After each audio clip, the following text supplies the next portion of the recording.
বন্ধুরা, সঞ্চিতা সহজ রেসিপি চ্যানেলে তোমাদের সকলকে স্বাগত জানিয়ে আজকে একটা নিরামিষ লাউয়ের রেসিপি নিয়ে চলে এসেছি তোমাদের সঙ্গে। দেখো, এটা কিন্তু একটা বড়া ভাজা দিয়ে আমি করেছি নিরামিষ। তার জন্য দেখো একটা লাউ নিয়েছি।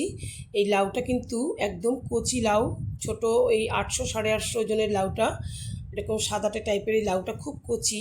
কেটে দেখাচ্ছি তোমাদেরকে। এই লাউটা আমি 4 ভাগ করে প্রথমে কেটে নিয়েছি, একদম কচি লাউ। তারপরে এই লাউটাকে আমি একদম ঝিরিঝিরি করে কেটে নেব। তো খোসাটাকে ছাড়িয়ে নেব। খোসাটাকে ছাড়িয়ে একদম ঝিরিঝিরি করে কেটে নিয়েছি, আর খুব কচি লাউটা। তারপরে তোমাদেরকে একদম কেটে দেখাচ্ছি। দেখো, একদম ঝিরিঝিরি করে কেটে নিয়েছি। তার সঙ্গে নিয়েছি 1 বাটি মটর ডাল। এটা আমি ভিজিয়ে রেখেছিলাম 3-4 ঘন্টা আগে। তারপরে মটর ডালটাকে তোমরা চাইলে রাত্রেও ভিজিয়ে রাখতে পারো। এবার আমি এটাকে মিক্সিতে বেটে নেব, পেস্ট করে নেব। চাইলে তোমরা পাটাতেও বেটে নিতে পারো। মটর ডালটা বেটে নিয়েছি।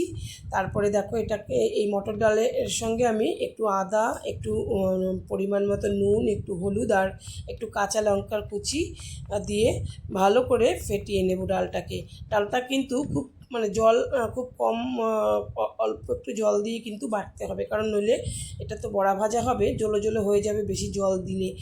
আর এখানে তোমরা একটু হিং ব্যবহার করতে পারো। আমি ঘরে আমার হিং ছিল, কিন্তু আমার খেয়াল ছিল না, তাই জন্য আমি হিংটা দেয়া হয়ে ওঠেনি। এবার আমি কড়াইতে সাদা রিফাইন তেল নিয়েছি। তোমরা চাইলে সরষের তেলেও করতে পারো। তো রিফাইন তেল গরম হয়ে গেছে, পরে আমি বড়াগুলো একটা একটা করে ছোট ছোট করেই ভেজে নেব। এরপরে আমি যতটা আমার হয়েছে মটর ডাল বাটা, আমি 2 ভাগে বড়াগুলোকে ভেজে নেব, একটু লাল লাল করে ভেজে নেব। বন্ধুরা, তোমরা যারা রেসিপিটি দেখছো, প্লিজ একটা লাইক দিয়ে দিও। আর যদি আমার রেসিপি ভালো লেগে থাকে তাহলে তা কমেন্ট করে তোমরা জানিও। নতুন বন্ধুরা যদি দেখে থাকো তাহলে কিন্তু সাবস্ক্রাইব করে আর নোটিফিকেশনটা অন করে রাখবে, তাহলে কিন্তু আমি আমার রেসিপি যখনই দেব তোমরা কিন্তু নোটিফিকেশানটা তোমাদের ফোনে পেয়ে যাবে। বড়াগুলো কিন্তু আমার দেখো লাল লাল করে ভাজা হয়ে গেছে। বাকি বড়াগুলোকেও আমি এই তেলের মধ্যেই ভেজে নিলাম। আর লাউ রান্না করতে কিন্তু খুব একটা তেল লাগে না। আমি এই তেলের মধ্যেই লাউটাকে রান্না করে নেব। এবার আমি 5 ফোড়ন সোমবার দিয়ে দিলাম। তোমরা চাইলে বন্ধুরা এখানে শুকনো লঙ্কাও ফোড়ন দিয়ে দিতে পারো। আমার একটু অসুবিধা আছে শুকনো লঙ্কাটা, তার জন্য আমি দিলাম না। এবার লাউটাকে আমি দিয়ে একটু নাড়াচাড়া করে নেব। দেখো, লাউ তো একদম কচি, কি জল, অনেকটাই জল বেরিয়ে যাবে রান্না করার সময়। আর একটু দিয়ে দেব নুন, আর একটু পরিমাণ মতো নুন আর হলুদ দিয়ে দেব। আর দিয়ে দেব আদা বাটা। আদা বাটাটা দিয়েই আমি রান্না করছি বন্ধুরা, এর থেকে আমি অন্য কোনো মশলা দেব না, কারণ লাউতে আমার খুব একটা মশলা দিলে ভালো লাগে না, এই প্লেনটাই রান্না করলে খুব ভালো লাগে। আর লাউটা কিন্তু আমি এর আগে চিংড়ি মাছ দিয়ে একটা রেসিপি বানিয়েছি, আমার চ্যানেলে আছে, সেটা আমি এর আগে চিংড়ি মাছ দিয়ে বানিয়েছিলাম রেসিপি।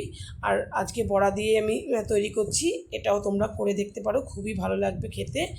আর দেখো কতটা জল বেরিয়ে গেছে। এবার একটু ঢেকে রাখবো। আর লাউটা সেদ্ধ হয়ে গেছে মোটামুটি। এবার আমি বড়াগুলোকে দিয়ে আর একটুখানি নাড়াচাড়া করে সেদ্ধ করে নেব। মোটামুটি বড়াটা একটু নরম হবে, সেই অবস্থায় একটু চিনি দিয়ে দেব। চিনি দিয়ে আর একটু নাড়াচাড়া করে নেব। ব্যাস, আমার মোটামুটি রান্না বন্ধুরা একেবারে শেষের পথে।